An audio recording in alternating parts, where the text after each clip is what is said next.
another video for my brother, which is also for you if you are not my brother. This video series is a couple of hip flexor stretches. So hip flexors, there are 5, are in this area of the front of your hip. So the crease here, considered part of the hip area. And sometimes they're a little bit clenched, making problems for you, maybe your back or your hips or other body parts. So we're gonna show a couple of hip flexor stretches. Since I'm on the floor, I'm gonna start on the floor. Feel free to put pad under your knee to make that a comfortable thing. If you just can't do this, don't do this version. So front foot is flat and sturdy.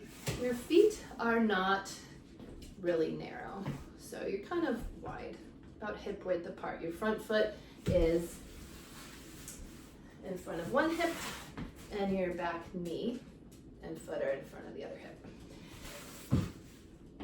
You're gonna press down firmly with the back toe and the shin to keep you more stable also. Making sure that your body is straight up and down and your spine is neutral, meaning it's not arched and it's not curled, but you're nice and tall, not strained, relaxed, belly is engaged. Your front foot is in front far enough so that you can shift forward a little bit, like you were a sail and the wind is blowing you forward. The key here is the back knee is reaching back as the front knee reaches forward, thus stretching the back hip, the front part. And dogs always want to help when you're on the floor. So what we're gonna do is stay nice and upright. To do that, tuck your tail a little bit, kind of like you're a scared dog, not like this one, so that your tail doesn't lift up and take the stretch away from you. Then you're gonna shift forward as far as you can without changing your pelvis and feel the stretch and hold that position for a few breaths. And then if it feels like it's releasing, you can hold that for 30 seconds or longer, making sure your lower back is relaxed, your tail is tucked, and you're nice and sturdy. And then you can switch sides. You can also come in and out of it. You can go forward, pulling yourself forward with that front foot, dragging it back on the floor, and then coming out of it and coming in and out of that. One other way that you can change where this is stretching is you can bias your foot by wagging the back leg, sort of. So that back leg can wag inward and it can wag outward a little bit before you shift forward, and you can feel it in a different place.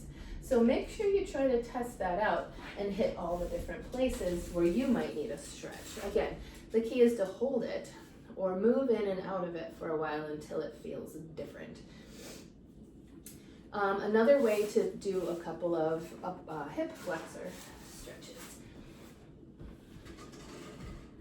is sitting off the side of a bench or a chair, or the front. I like to do either the side or the front. So off the side, this chair has a little curve, so it kind of is, putting pressure on my inner thigh, so just make sure that doesn't hurt. So with the front foot flat on the floor, what you're doing is, this is your anchor, you're tucking your tail again, keeping this neutral, and I'm pulling that back leg back. The only difference is that my knee is not on the floor. And what I'm going to do here is I'm going to keep this still and tucked, and I'm going to reach and push my heel back as far as I can until I feel that stretch, and again hold it. Or I'm going to come in and out of it. Reach with my heel, release, reach with my heel, and nothing here should be moving. If you have a nice flat chair, it can be nice to drop off the front because you can hold on to the back as part of you is off of the edge of the chair. So that's a nice thing to do. So 2 different hip flexor stretches. Again, the key is have some time to feel the change. You can't rush these things. If you have questions, please let me know.